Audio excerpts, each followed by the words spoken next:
El 6 de octubre de 1974, el tren número S-23, con destino a la Ciudad de México, se preparaba para partir desde la estación de Guadalajara. La enorme locomotora de acero oscuro resoplaba con vida propia mientras el vapor escapaba de su caldera, envolviendo la plataforma en una neblina fantasmal. El reloj marcaba las 11:45 de la noche y la luna llena iluminaba los rieles con un resplandor plateado. A bordo, 134 pasajeros se acomodaban en sus asientos, ajenos al hecho de que esta sería su última parada en la realidad que conocían. Entre ellos, Emilia Robles, una madre soltera de 32 años, apretaba con fuerza la mano de su hijo de 7 años, Andrés, asegurándose de que no soltara su pequeño osito de felpa. Más adelante, en el vagón de primera clase, el ingeniero ferroviario Carlos Ocampo, un hombre de mirada severa y voz gruesa, hojeaba un periódico con titulares sobre la crisis del petróleo y la violencia creciente en el país. En un rincón del último vagón, un anciano de ropas gastadas murmuraba para sí mismo, con los ojos clavados en la ventana, como si ya supiera lo que estaba por venir. A las 11:55 p.m., el jefe de estación dio la señal de salida. Con un largo y profundo silbido, el tren comenzó a moverse lentamente, serpenteando a través de la ciudad dormida antes de internarse en la vasta oscuridad del campo. Sus ruedas rechinaban sobre los rieles y la vibración del metal llenaba el interior de los vagones con un constante zumbido. A medida que avanzaban, los pasajeros se sumían en sus pensamientos. El periodista Santiago Beltrán, de 28 años, encendió un cigarrillo mientras revisaba su libreta de notas. Se dirigía a la capital para cubrir una protesta estudiantil, pero su mente estaba en otra parte. Algo en este viaje le resultaba inquietante, aunque no lograba descifrar qué era. 3 horas después de su partida, el tren debía haber cruzado la estación intermedia de San Juan de los Lagos, pero nunca llegó. El operador de la estación llamó a la central ferroviaria en la Ciudad de México para reportar que el tren nunca pasó. El reloj marcaba las 3:17 a.m. y no había ninguna señal del convoy en el tramo donde debería encontrarse. La alarma se encendió cuando la estación de León, que debía recibir el tren a las 4:30 a.m., tampoco lo detectó en las vías. No había comunicación de radio con la locomotora. El tren simplemente había desaparecido en algún punto de la ruta. Las autoridades ferroviarias activaron un operativo de emergencia al amanecer. Helicópteros, patrullas y cuadrillas de búsqueda recorrieron los 276 kilómetros de vía entre Guadalajara y la Ciudad de México. No había restos del tren, ni señales de un descarrilamiento, ni rastro alguno de los pasajeros. Era como si el tren se hubiera desvanecido en el aire. Los noticieros explotaron la historia al día siguiente. El tren fantasma de Guadalajara, titulaban los periódicos. Algunos sugerían un fallo mecánico, otros hablaban de un secuestro masivo, pero en los barrios más antiguos la gente susurraba teorías más oscuras. No es la primera vez que pasa, murmuraban algunos ancianos. Ya ocurrió antes. Los rumores crecieron cuando un vagabundo apareció en la estación de Guadalajara, aturdido y con la ropa hecha jirones. Aseguraba haber estado en el tren, pero su relato era incomprensible. Entramos. En la niebla. El tiempo se detuvo. Había sombras, susurros, y luego ya no estaban. Las autoridades lo ignoraron, tomándolo por un loco. Pero alguien sí le creyó. El inspector ferroviario Tomás Aguirre, un hombre obsesionado con los misterios de los trenes desaparecidos. Él sabía que esto ya había sucedido antes. El 7 de octubre de 1974, con el sol apenas asomando en el horizonte, las autoridades ferroviarias declararon estado de emergencia. Un tren de pasajeros con 134 personas a bordo había desaparecido en la ruta entre Guadalajara y la Ciudad de México, y nadie tenía una explicación lógica. Desde la madrugada, brigadas de rescate, policías y trabajadores ferroviarios recorrieron los 276 kilómetros de vías en busca de cualquier indicio del tren S-23. Helicópteros sobrevolaban la ruta, mientras que cuadrillas armadas con linternas y perros rastreadores inspeccionaban túneles, barrancos y estaciones abandonadas. Nada. No había restos, ni señales de un accidente, ni rastro alguno de los pasajeros. La locomotora, los vagones, los equipajes y hasta el más mínimo tornillo parecían haber sido borrados del mapa.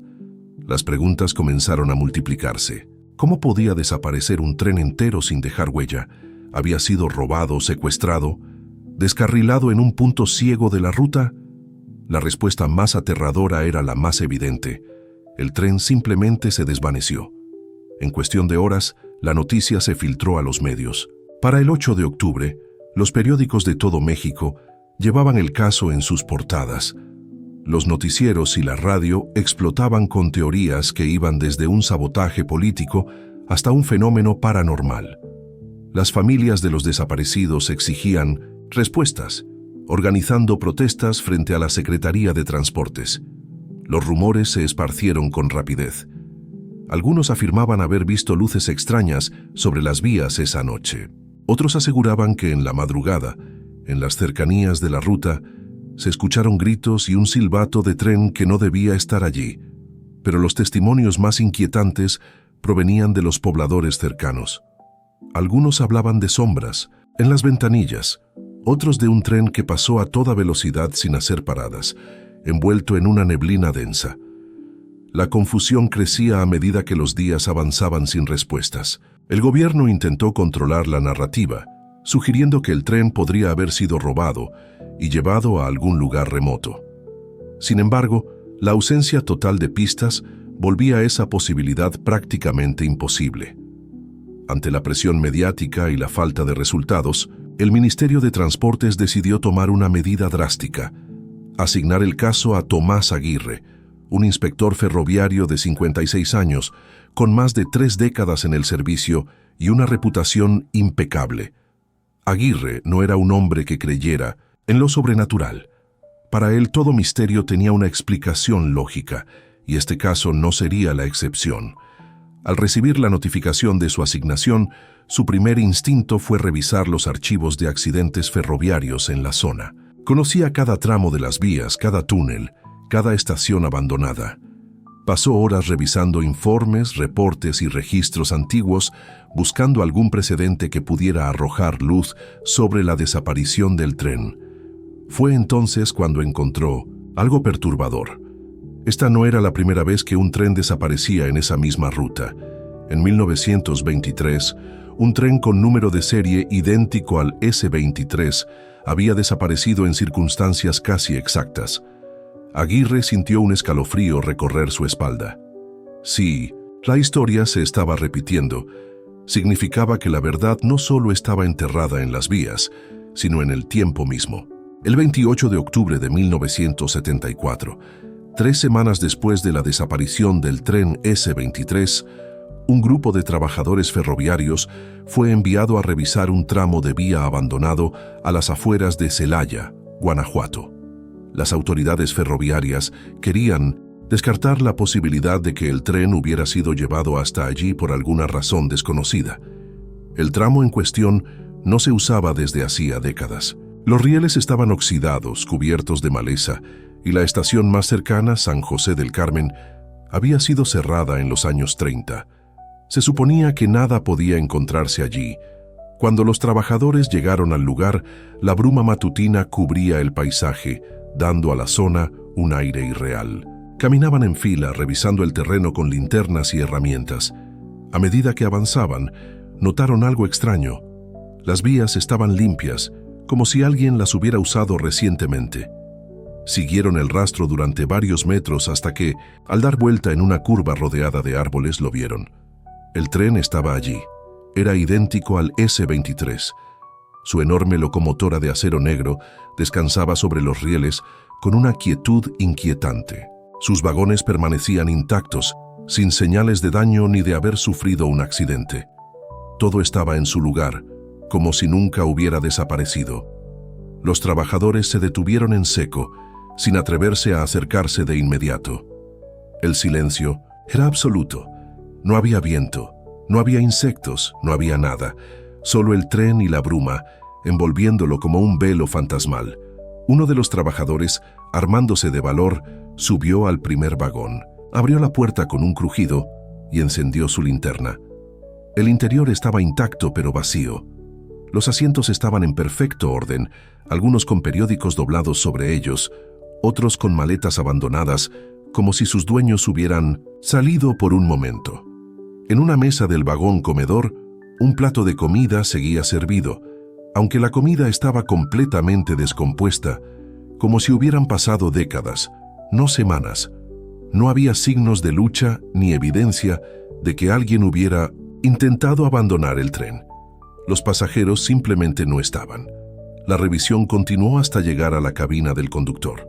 Los controles estaban en su posición habitual, pero un detalle llamó la atención del jefe de cuadrilla. El panel de registro del tren mostraba una fecha diferente a la esperada.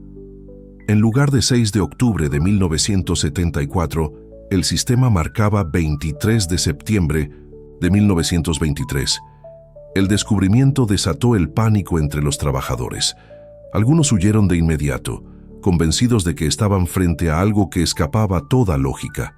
Los que se quedaron intentaron racionalizar la situación, pero era imposible ignorar los hechos.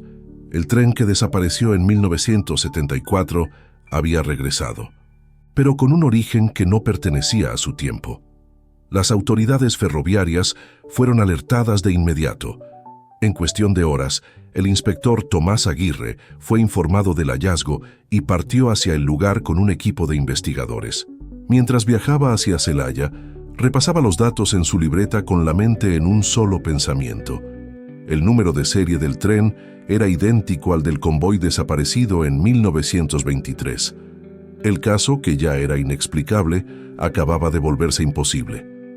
El 29 de octubre de 1974, apenas unas horas después del hallazgo del tren en la vía abandonada, el inspector Tomás Aguirre llegó a la estación improvisada que las autoridades habían montado en los alrededores. A pesar de su experiencia, no podía evitar sentir un nudo en el estómago mientras caminaba hacia el imponente convoy negro que descansaba sobre los rieles. El tren parecía salido de un sueño suspendido en el tiempo. No había señales de deterioro, ni indicios de que hubiera pasado 3 semanas a la intemperie. Era como si acabara de llegar de un viaje invisible. Tomás subió con cautela al primer vagón, seguido por su equipo de investigadores. Revisaron los compartimentos con linternas, moviendo cuidadosamente los objetos abandonados en su interior. Todo indicaba que los pasajeros habían desaparecido en medio de sus actividades cotidianas, como si hubieran sido arrancados de la realidad, sin previo aviso. Fue en la cabina del conductor donde encontraron la primera anomalía. En un compartimento metálico bajo el panel de controles, uno de los técnicos descubrió un paquete de documentos envueltos en tela gruesa y protegidos del polvo. Al desatarlos, lo imposible quedó al descubierto. Los papeles estaban fechados. En 1923, los documentos contenían listas de pasajeros, horarios de rutas y reportes operativos. Pero lo más inquietante era el registro oficial de salida del tren. El convoy que tenían frente a ellos no pertenecía a 1974. Según los documentos, había partido de la Ciudad de México con destino a Guadalajara el 23 de septiembre de 1923. El número de serie del tren era exactamente el mismo que el del S-23, desaparecido en 1974. La revelación cayó sobre el equipo de investigación como un golpe de realidad que no podían procesar. La posibilidad de que un tren desaparecido hace 51 años hubiera reaparecido intacto, con rastros recientes de actividad, desafiaba toda lógica. Con manos temblorosas, Tomás revisó la lista de pasajeros fechada en 1923.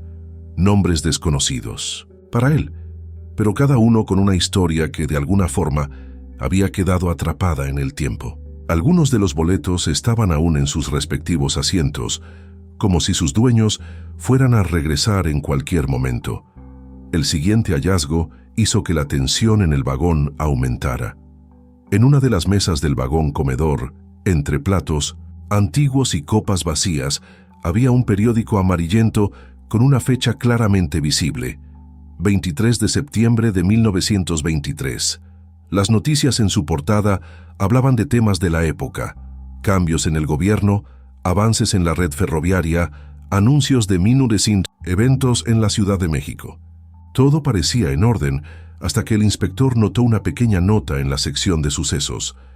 El tren 23 parte hoy rumbo a Guadalajara con pasajeros distinguidos a bordo.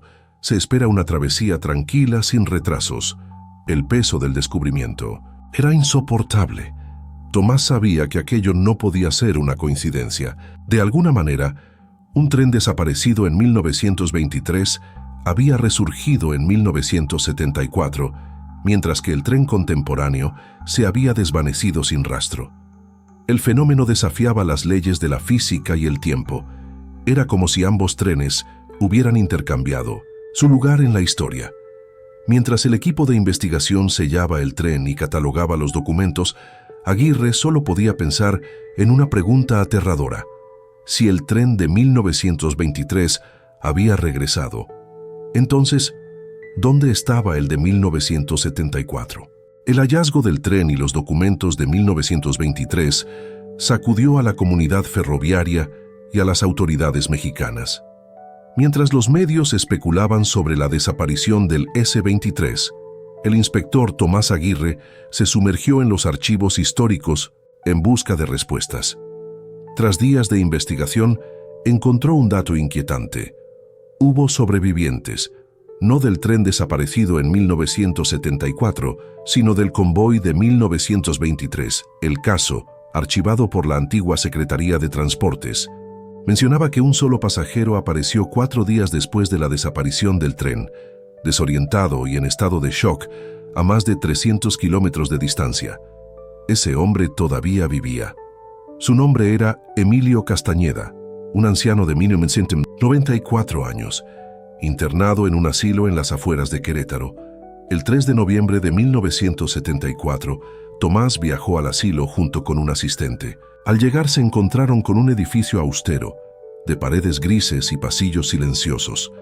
La enfermera a cargo los guió hasta una habitación al fondo del pasillo. El anciano estaba sentado junto a una ventana, con la mirada perdida en la distancia. Sus manos temblaban levemente sobre una manta gastada.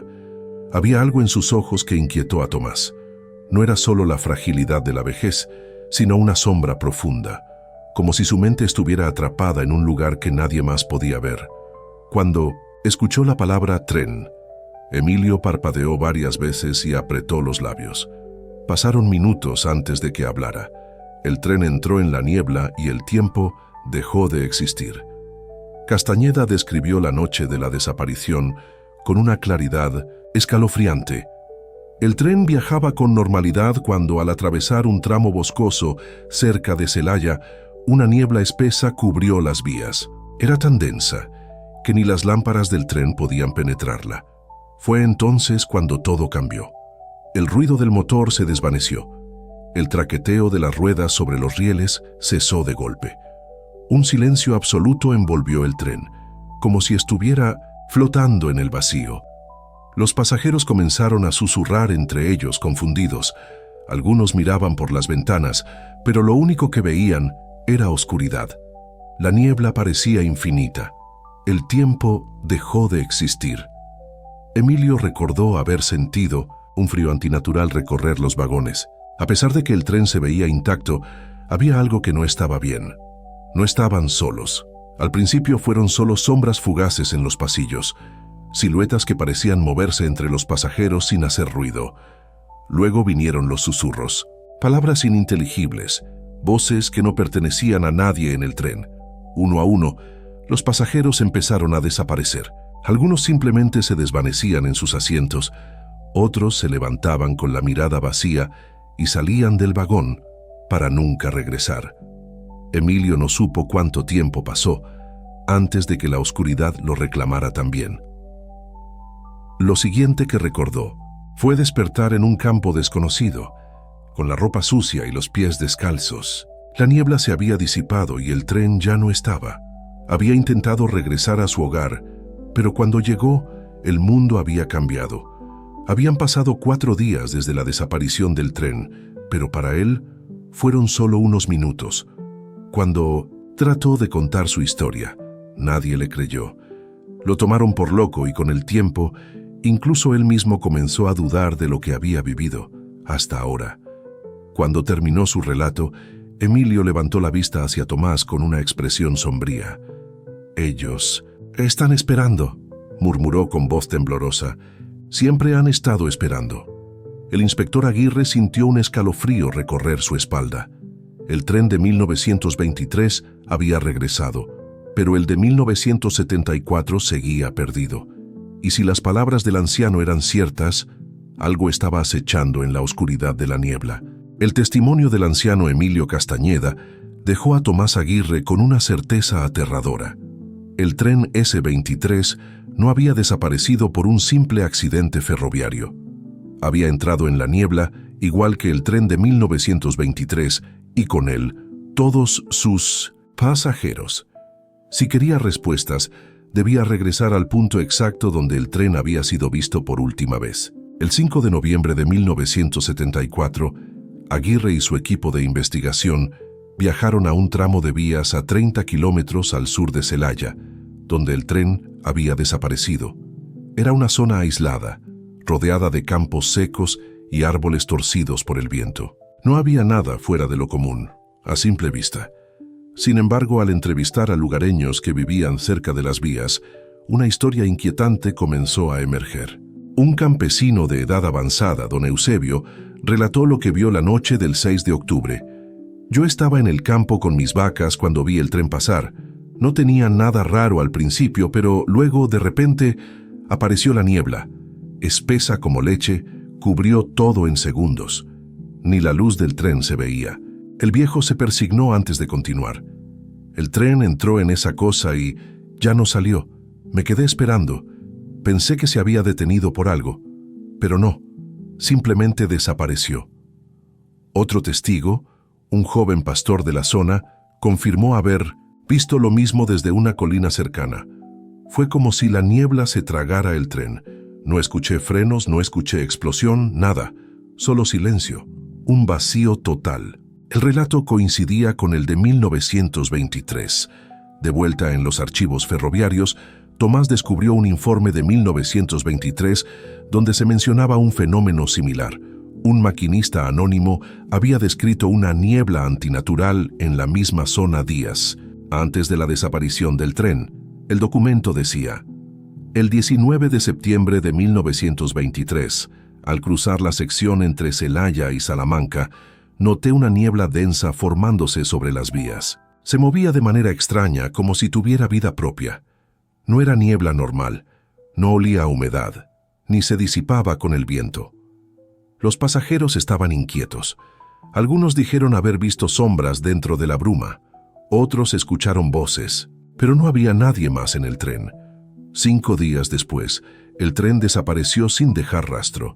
2 trenes, separados por más de 50 años, perdidos en el mismo punto.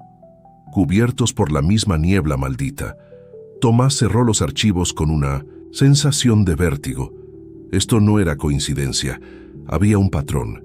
Algo estaba reclamando esos trenes, y quizás volvería a ocurrir. El hallazgo del tren de 1923 en la vía abandonada seguía generando más preguntas que respuestas. Mientras el inspector Tomás Aguirre y su equipo examinaban el convoy, encontraron un objeto que cambiaría por completo la dirección de la investigación: un diario antiguo de cuero gastado, oculto en uno de los compartimentos privados. El cuaderno estaba deteriorado, pero las páginas en su interior aún eran legibles. La tinta, aunque desvaída, mantenía el rastro de una historia perdida en el tiempo. El diario pertenecía a un pasajero llamado Julián Morales, un hombre de negocios que abordó el tren en septiembre de 1923 rumbo a Guadalajara. Su último escrito quedó registrado en una fecha imposible: 27 de septiembre de 1923. O tal vez no. Lo que relataba desafiaba toda lógica. Las primeras páginas eran normales. Hablaba de la rutina del viaje, del clima y de los demás pasajeros, pero a medida que avanzaban las entradas el tono cambiaba. Algo extraño ocurrió anoche. Mientras cruzábamos la zona de Celaya, una niebla espesa cubrió el tren. No era como la bruma común. Tenía un peso en el aire, un silencio antinatural. Mi reloj de bolsillo se detuvo a la medianoche. Los otros pasajeros comenzaron a notar cosas raras. Algunos decían que las lámparas parpadeaban, otros juraban que el tren ya no se movía, aunque por las ventanas parecía que todavía estábamos en marcha. Entonces el relato se volvía aún más perturbador. El tiempo dejó de tener sentido. Intenté dormir, pero no pude. Miré por la ventana y lo que vi me heló la sangre. Ya no había paisaje, no árboles, no montañas, no estrellas. Solo una negrura infinita. No sé cuánto tiempo estuvimos así. Podrían haber sido minutos o días. Y entonces apareció la estación.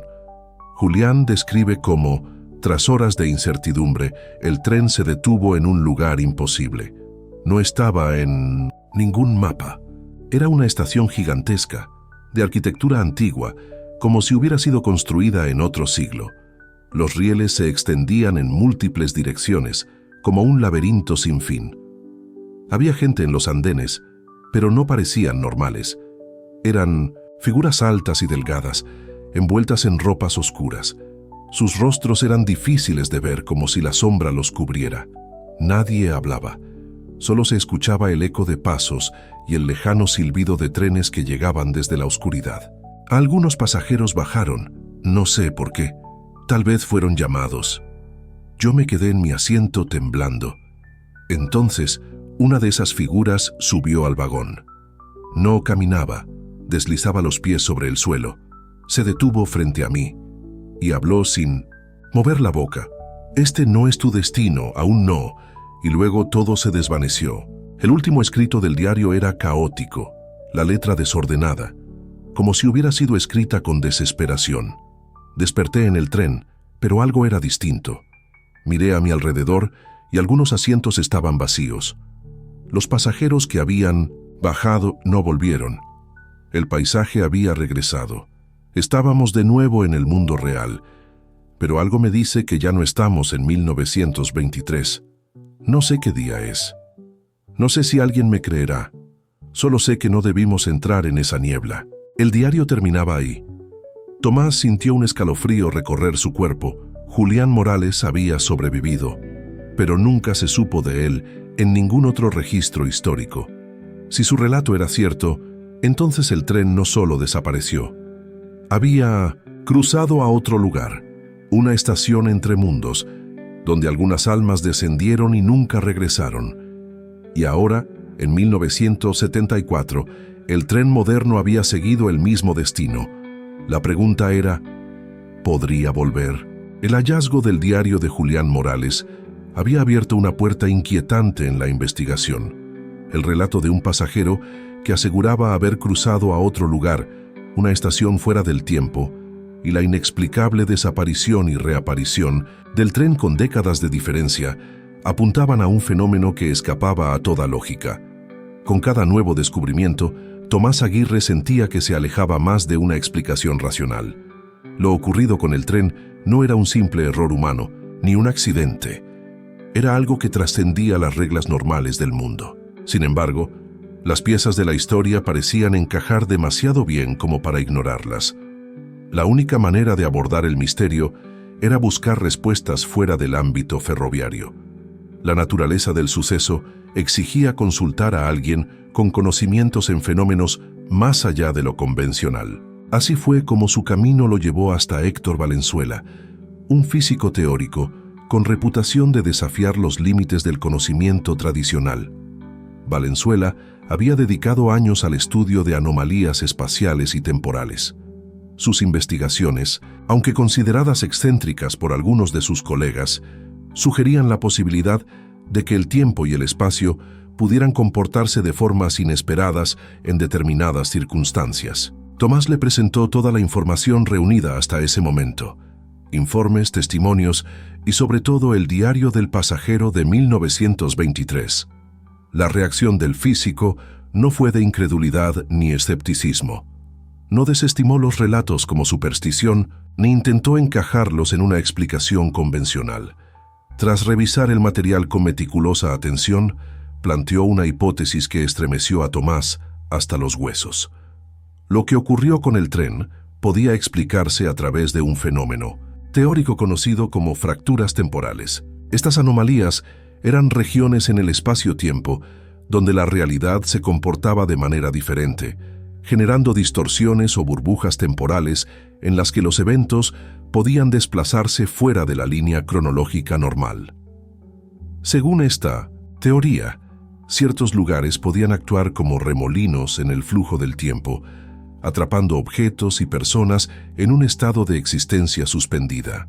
No se trataba de un viaje en el tiempo en el sentido tradicional, sino de una desconexión momentánea de la realidad, donde las leyes del tiempo dejaban de aplicarse de manera uniforme. La descripción de la niebla por parte de los testigos encajaba con lo que algunos investigadores llamaban zonas de transición. En estos puntos, la frontera entre una línea temporal y otra se volvía difusa, permitiendo que elementos de diferentes épocas se cruzaran momentáneamente antes de volver a separarse. Si el tren de 1923 había sido absorbido por una de estas fracturas y luego liberado en 1974, significaba que había permanecido atrapado en algún lugar durante décadas, aunque para sus pasajeros tal vez solo habían pasado unas horas o días. Pero había un detalle aún más inquietante. El diario de Julián Morales relataba la existencia de una estación entre mundos, un lugar donde algunos pasajeros bajaron y nunca regresaron. Si las fracturas temporales no solo transportaban objetos, sino que también podían atrapar a personas en un bucle de tiempo, eso significaba que aquellos que descendieron del tren podían seguir ahí, atrapados en un presente eterno del que nunca podrían escapar. El tren había logrado regresar porque algunos pasajeros permanecieron en sus asientos hasta que la anomalía volvió a abrirse. Sin embargo, los que cruzaron el umbral podrían haber quedado varados en una dimensión donde el tiempo no avanzaba. Para ellos no existía el pasado ni el futuro, solo una espera infinita en un lugar fuera de toda comprensión humana. El hecho de que el tren reapareciera después de tantos años sugería que la fractura no era un fenómeno aleatorio, sino cíclico. Si ocurrió en 1923 y luego en 1974, existía la posibilidad de que volviera a manifestarse en algún punto en el futuro. La historia aún no había terminado. El temor de Tomás aumentó al darse cuenta de lo que eso significaba. Si la anomalía volvía a activarse, otro tren podía quedar atrapado. Más personas podrían desaparecer sin dejar rastro, víctimas de un fenómeno incomprensible. Y aún más aterrador era pensar que en algún lugar perdido en el tiempo, los pasajeros de 1923 seguían ahí, esperando sin saber cuánto tiempo había pasado. El misterio del tren no era solo una tragedia del pasado, era una advertencia de lo que estaba por venir. El misterio del tren desaparecido había comenzado a desvanecerse en la memoria colectiva, como ocurre con todas las tragedias que no tienen respuesta. Los periódicos ya no hablaban del caso, y las autoridades archivaron la investigación sin ninguna conclusión clara. Sin embargo, para las familias de los desaparecidos el vacío nunca se llenó. Los años pasaron sin pistas, sin restos, sin explicaciones. La única certeza era la ausencia. Padres que nunca volvieron a ver a sus hijos, esposas que quedaron atrapadas en una espera sin fin, niños que crecieron sin respuestas sobre lo que había sucedido con sus padres. Entre estas familias estaba la de Humberto Sánchez, un joven de 22 años que había abordado aquel tren fatídico en 1974 y nunca regresó. Sus padres, Ángela y Roberto Sánchez, habían agotado todas las instancias buscando respuestas. Fueron a la estación, presionaron a las autoridades, consultaron a expertos y hasta recurrieron a videntes y espiritistas. Pero el tren no había dejado rastro. Era como si Humberto hubiera dejado de existir. A pesar del tiempo transcurrido, Ángela nunca perdió la esperanza. Cada día revisaba el buzón de su casa en la colonia Roma, esperando una carta, una pista, cualquier señal de que su hijo seguía vivo en algún lugar. 43 años después de la desaparición del tren, en el invierno de 2017, algo imposible ocurrió.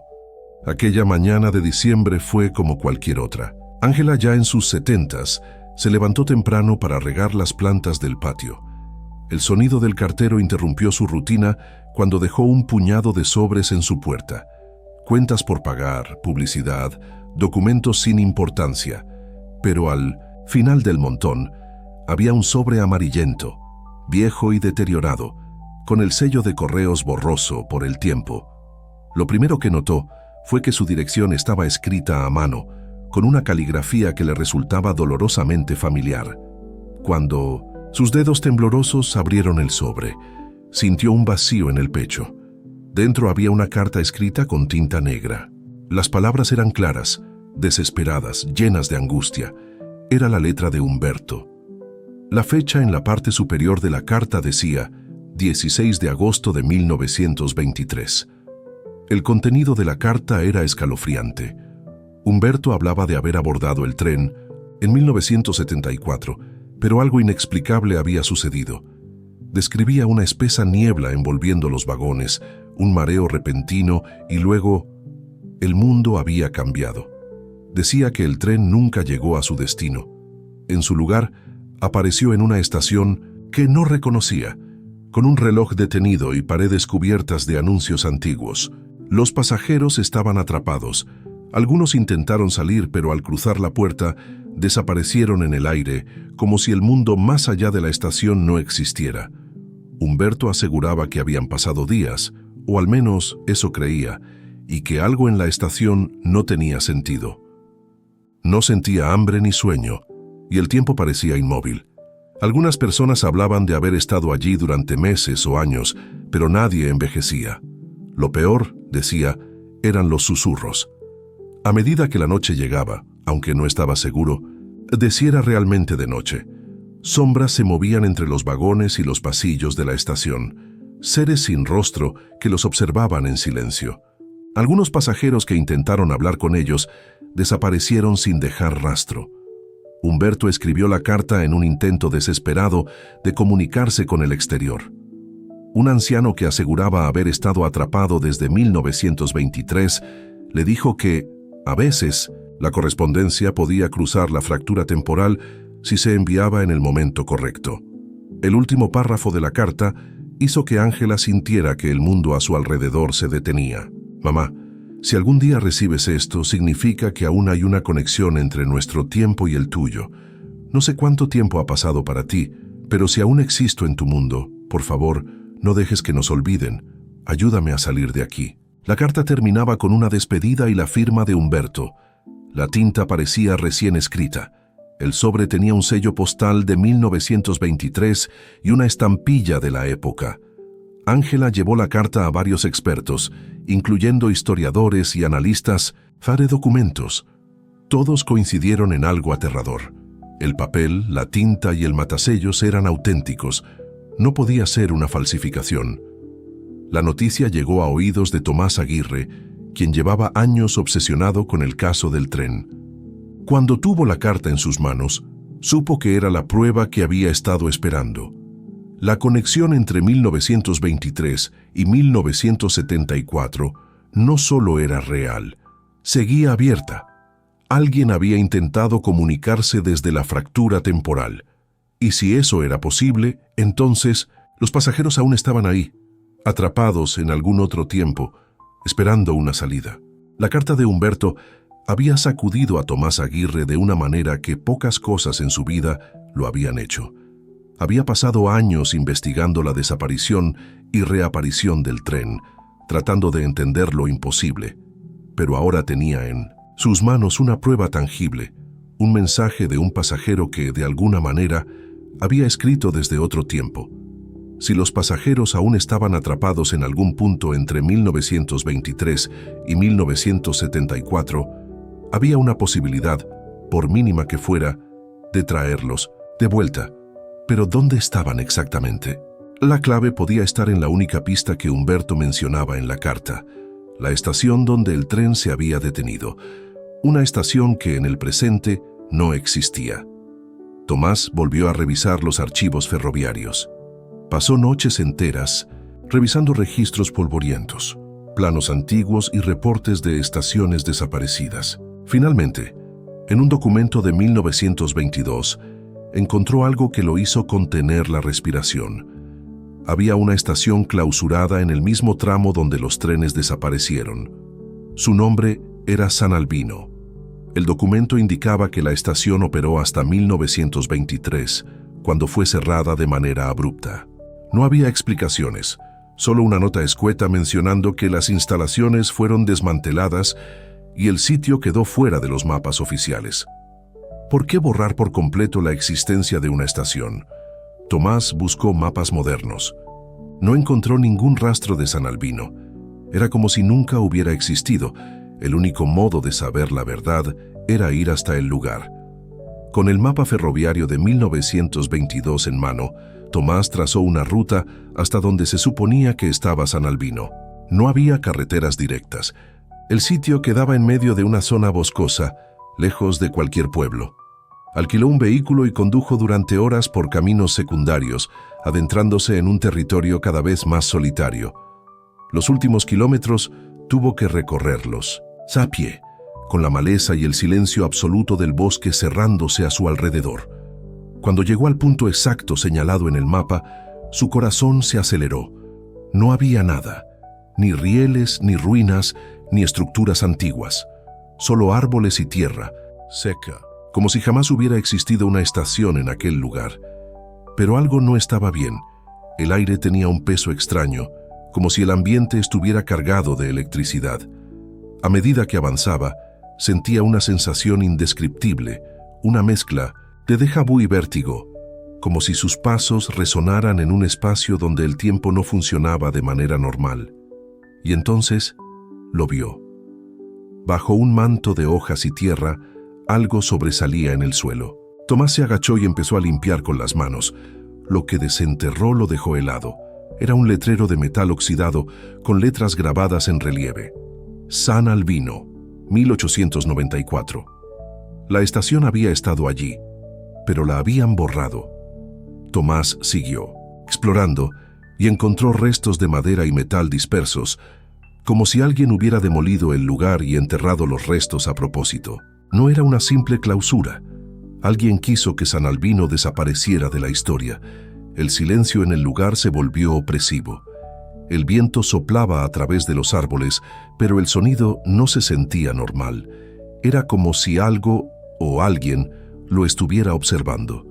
De repente, el aire cambió. Un leve silbido lejano atravesó el bosque. Tomás se quedó inmóvil. No había trenes en funcionamiento en esa zona. Y sin embargo, el eco de un ferrocarril en movimiento resonó en la distancia. El suelo bajo sus pies vibró. Algo estaba aquí, algo que no pertenecía a este tiempo. San Albino no solo era una estación clausurada, era un umbral, y la fractura temporal, de alguna forma, seguía abierta. El viento seguía soplando con un ritmo irregular, arrastrando consigo un murmullo distante, un cúmulo de voces apagadas que parecían provenir de otra época.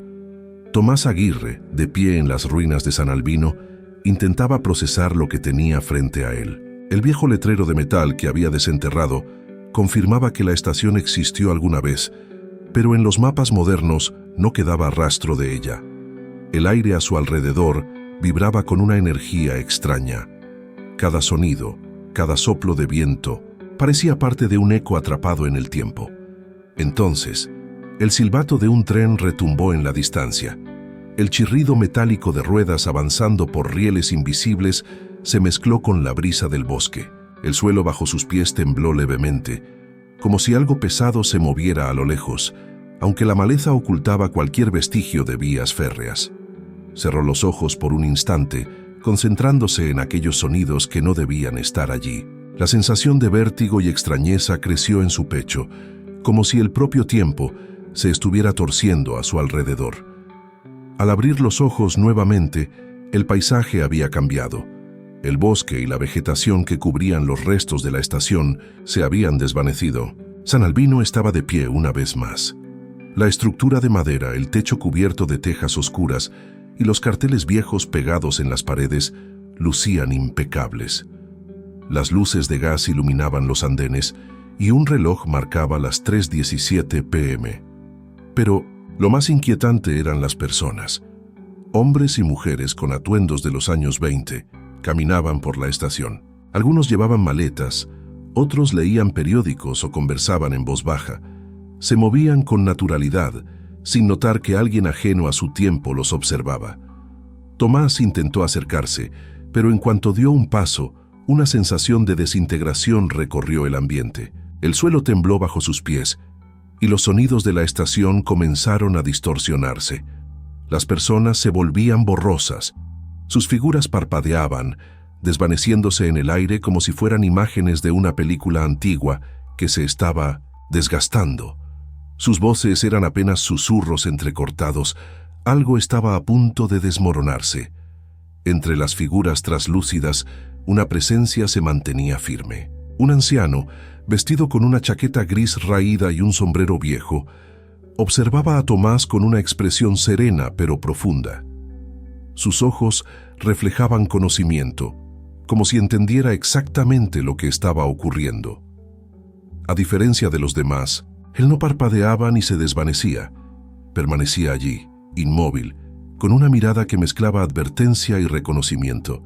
Sin mover los labios, su expresión comunicaba una verdad inquietante. Algunos de los pasajeros jamás partieron.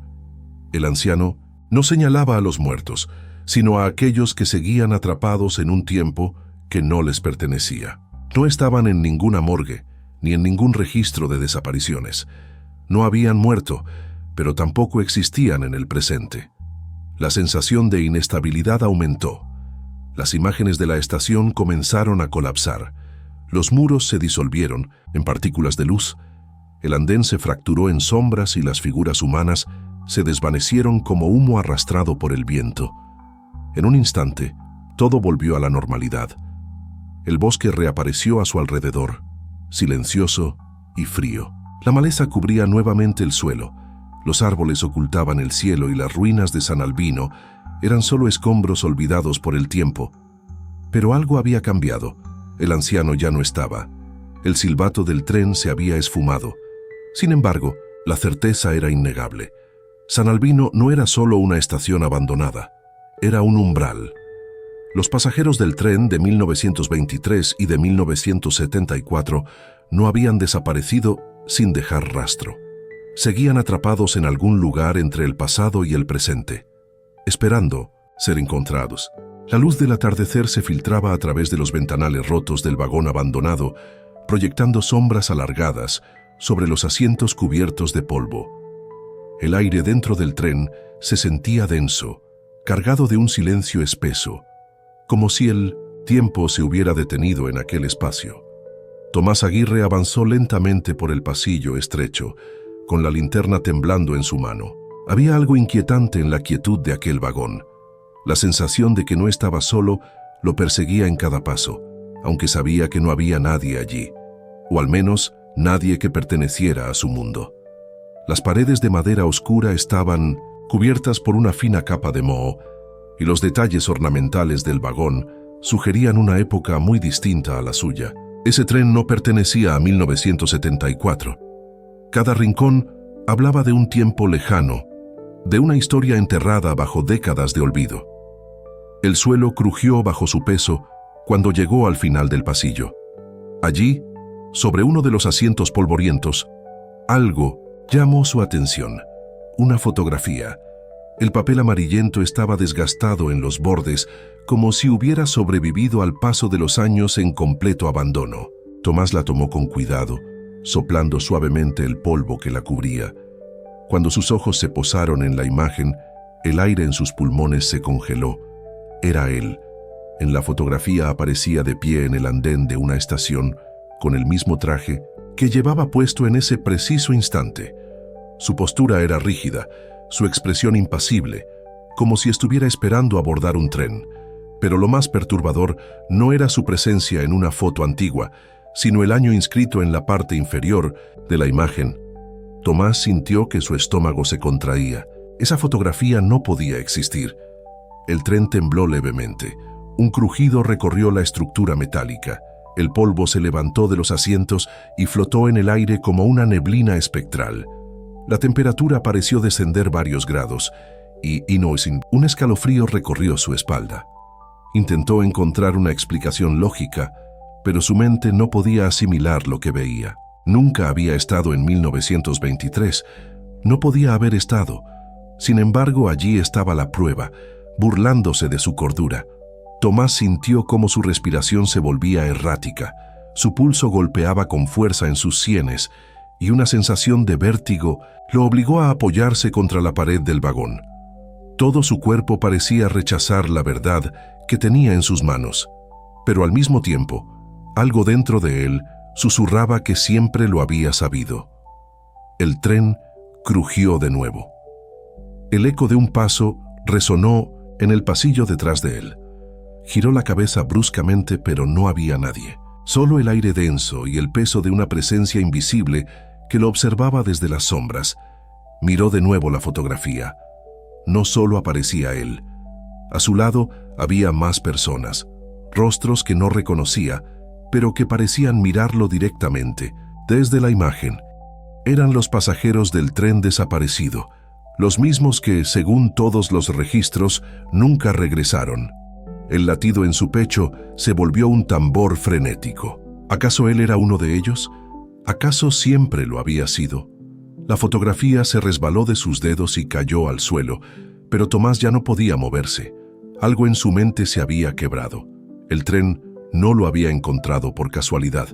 Lo estaba trayendo de vuelta a casa. El aire dentro del vagón parecía haberse vuelto más denso, más pesado.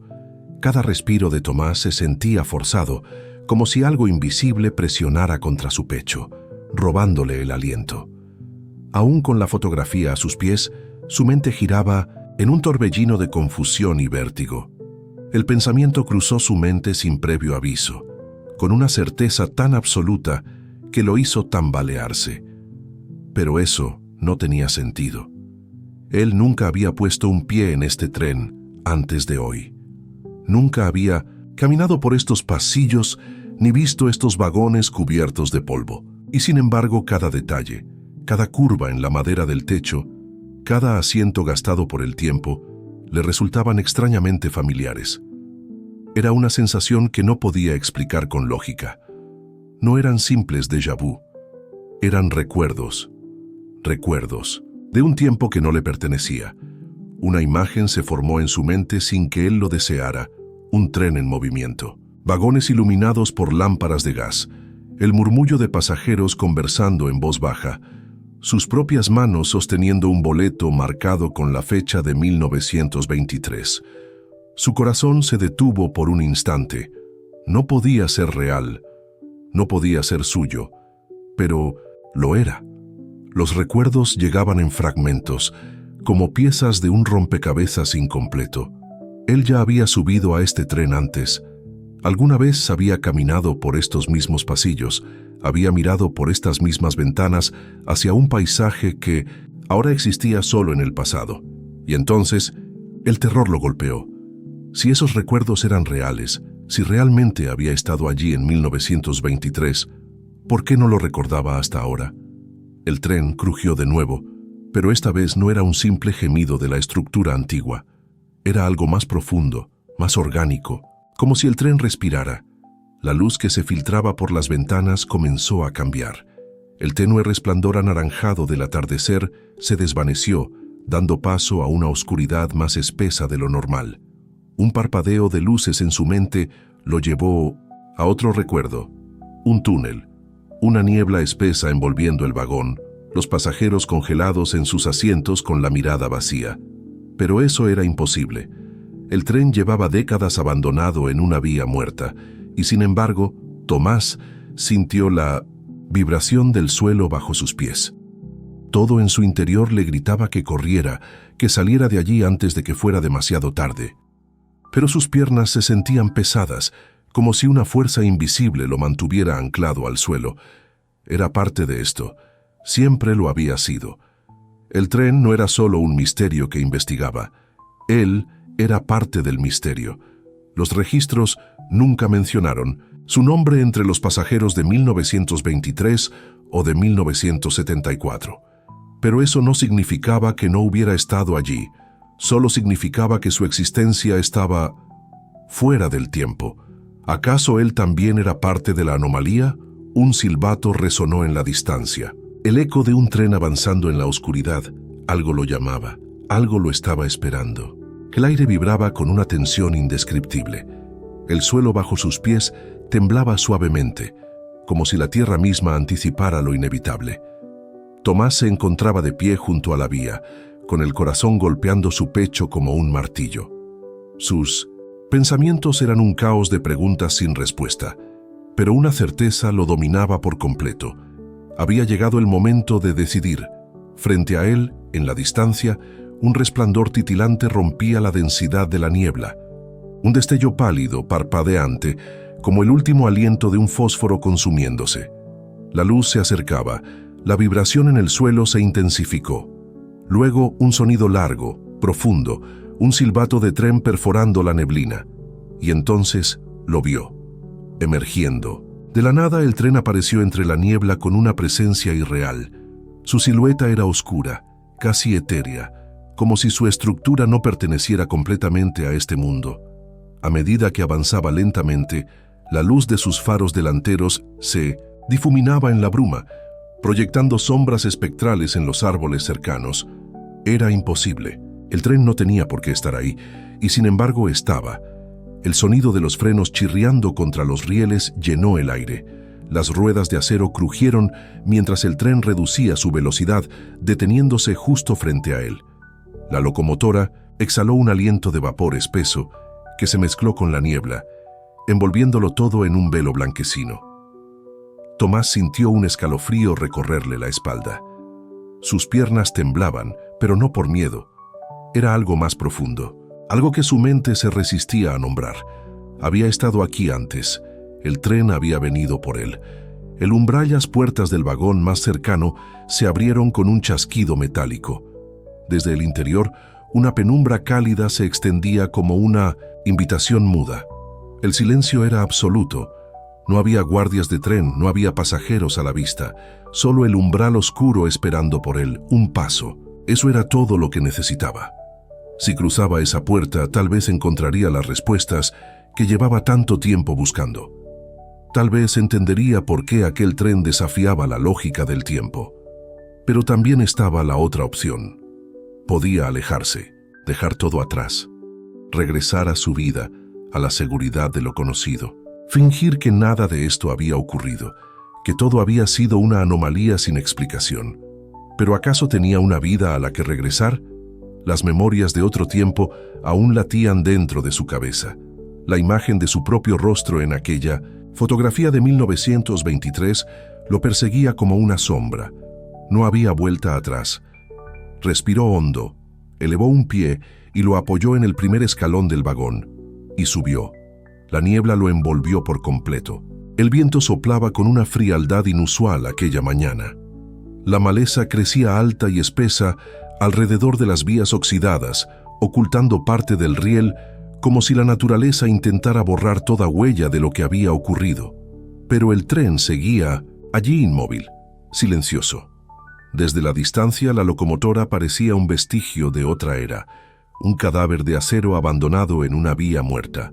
Su estructura mostraba signos de corrosión, y el polvo cubría sus ventanales como un velo opaco. Nadie lo había tocado en años, o al menos así debía haber sido.